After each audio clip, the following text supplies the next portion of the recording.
समुद्र के किनारे एक गांव में नारायण स्वामी रहता था। उसकी पत्नी की बहुत पहले मृत्यु हो गई थी।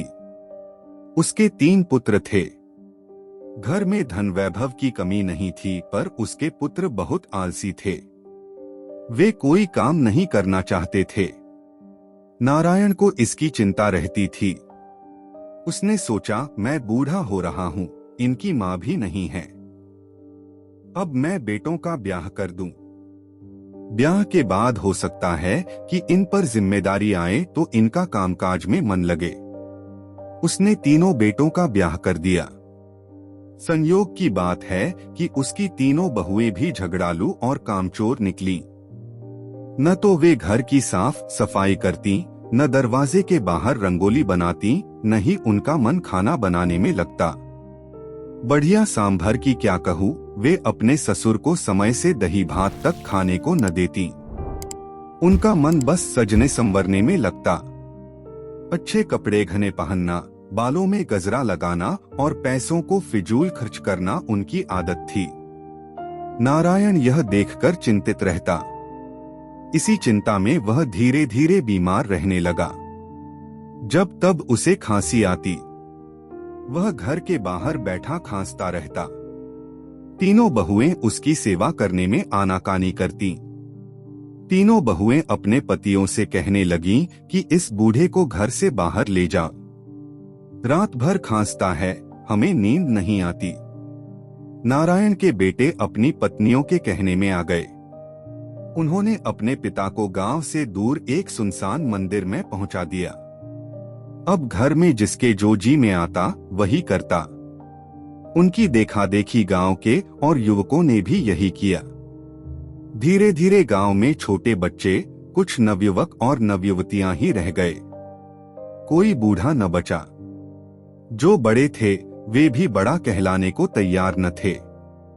गांव में अब दादा दादी, नाना नानी कोई नहीं रहा। कुछ ही दिन बीते थे कि समुद्र में तूफान आया। गांव तक लहरें आ गईं। गांव में कोई बड़ा न था जो बाढ़ से बचने के उपाय बताता। सबका बहुत नुकसान हुआ। तबाही मच गई। लोग दाने दाने को तरसने लगे। बच्चों को तरह तरह के चर्म रोग हो गए। गांव के नवयुवकों को उन जड़ी बूटियों का पता नहीं था जिनका लेप ऐसी अवस्था में शरीर पर लगाया जाता था। इधर घर में खाने को कुछ न होने से नारायण के घर की बहुएं रात दिन एक दूसरे से लड़ती रहती।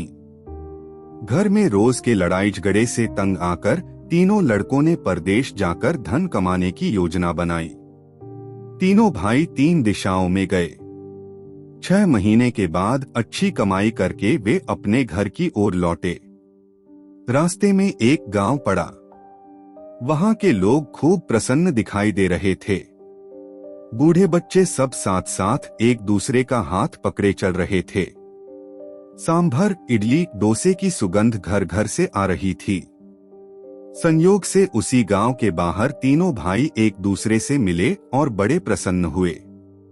उन्होंने अपने अपने अनुभव एक दूसरे को सुनाए। तब उन्हें लगा कि कमाया हुआ धन बहुत कम है, क्योंकि उनकी पत्नियां इतनी खिचीली हैं कि इसे तो वे गहने पड़ों में ही खर्च कर देंगी। खेती बाड़ी का काम कैसे चलेगा? तब उन्होंने निश्चय किया कि उन्हें अभी और पैसे कमाने चाहिए। तभी उन्हें ख्याल आया कि अपने कमाए धन का क्या करें। इसे साथ ले जाने से तो अच्छा होता कि कहीं सुरक्षित रख देते। इतने में उन्होंने देखा कि थोड़ी दूर पर एक कुएं के पास 3 स्त्रियां पानी भर रही हैं। उन्हें देखकर लगता था कि वे किसी सम्मानित परिवार की हैं। उन्होंने सोचा कि इनसे पूछें कि क्या यह हमारा धन कुछ दिनों के लिए रख लेंगी।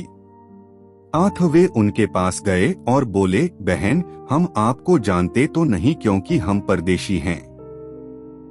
हमारे पास धन है। क्या आप उसे अमानत के रूप में कुछ दिनों के लिए रख लेंगी? हम सब 6 महीने बाद वापस आकर उसे ले लेंगे। पहली स्त्री बोली, हाँ भाई, रख लूंगी। मेरा नाम क्षमा है। अभी तो हम कुएं पर हैं। हम आपका धन अवश्य सुरक्षित रख देंगे। बस शर्त इतनी है कि आप अपनी अमानत वहां लेने आना जहां वह मिले, जिसके पेट में दांत हो। दूसरी बोली, भाई याद रखना मेरा नाम दया है। आप अपनी अमानत वहां लेने आना जहां वह मिले, जिसके पेट में पानी हो। तीसरी ने कहा, और मैं श्रद्धा हूं। आप अपनी अमानत वहां लेने आना जहां वह मिले, जिसके पेट में मूंछ हो। तीनों भाई इन शर्तों को सुनकर चकराए और पूछ बैठे, बहनों आपने ऐसी शर्तें क्यों रखी? इनका क्या अर्थ है? वे बोली, शर्त इसलिए रखी है कि इसके बारे में केवल आप लोग ही जानते हैं।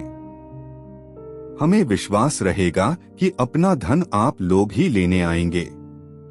जहां तक इनके अर्थ की बात है तो इसका मतलब कोई भी बड़ा बूढ़ा अनुभवी व्यक्ति बता देगा। तीनों भाइयों ने सोचा, यह बात तो जब हम लौटेंगे तो यहीं किसी गांव वाले से पूछ लेंगे। कम से कम यह तो निश्चित है कि हमारा धन सुरक्षित रहेगा। अभी तो धन कमाने चलें। तीनों खुशी खुशी स्त्रियों के पास धन रखकर चले गए। 6 महीने बीतने पर वे तीनों भाई फिर लौटे और उसी कुएं पर बैठे। लंबी प्रतीक्षा के बाद भी उन स्त्रियों का कुछ पता न चला। अब उन्होंने गांव के लोगों से उनका नाम बताकर पता ठिकाना पूछा। गांव के एक वृद्ध बोले, यहाँ हमारे गांव में हर घर में रहने वाली स्त्री दया, क्षमा और श्रद्धा का रूप है। सब में इतनी क्षमा है कि कोई चोर के पकड़े जाने पर भी उसे चोट नहीं पहुंचाता। सब में इतनी दया है कि कोई भिखारी हमारे यहाँ से भूखा नहीं लौटता, और श्रद्धा तो हमारे गांव की हर स्त्री में है, क्योंकि वे सब अपने से बड़ों का आदर करती हैं, उन्हें सम्मान देती हैं। अब तुम बताओ कि तुम लोग किसको ढूंढ रहे हो? तीनों इस बात को सुनकर हैरान हो गए। तब उन्होंने वे शर्तें दोहराईं जो उन स्त्रियों ने उन्हें बताई थीं। वृद्ध बोला, यह बात तुम्हें अपने बुजुर्गों से पूछनी चाहिए। मैं इसके बारे में कुछ नहीं बता पाऊंगा। तीनों भाई उदास होकर अपने घर की ओर चले। चलते चलते छोटे भाई को याद आया कि संभवत इन शर्तों का मतलब उनके पिता बता सकें। उसने अपने भाइयों से कहा, भाई क्यों न अपने पिता के पास चलकर इसका मतलब पूछें।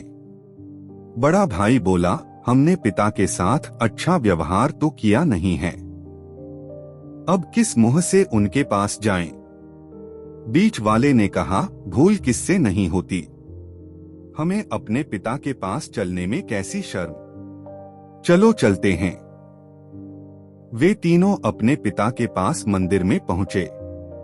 वर्षों बाद अपने पुत्रों को देखकर नारायण स्वामी बहुत प्रसन्न हुए। लड़कों ने अपने आने का कारण बताया। तीनों शर्तें सुनकर उन्होंने कहा कि यह जानना तो बहुत सरल है। उस गांव में जिस घर में आम, नारियल और अनार के पेड़ हों, वहां जाओ। जिसको स्त्री ने पेट में पानी होने की बात कही है, वह नारियल के पेड़ वाले घर में चला जाए।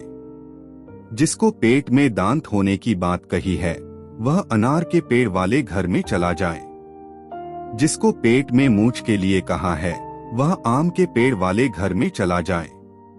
इतना सुनते ही तीनों भाई पीछे गांव में लौटे और घरों को खोज लिया। नारियल के पेड़ वाले घर में जब बड़ा भाई पहुंचा तो वहां दया मिली। वह बोली, हाँ भाई, आपकी अमानत पेड़ के नीचे जमीन में सुरक्षित है, पर अभी मैं काम कर रही हूँ, खाली नहीं हूँ।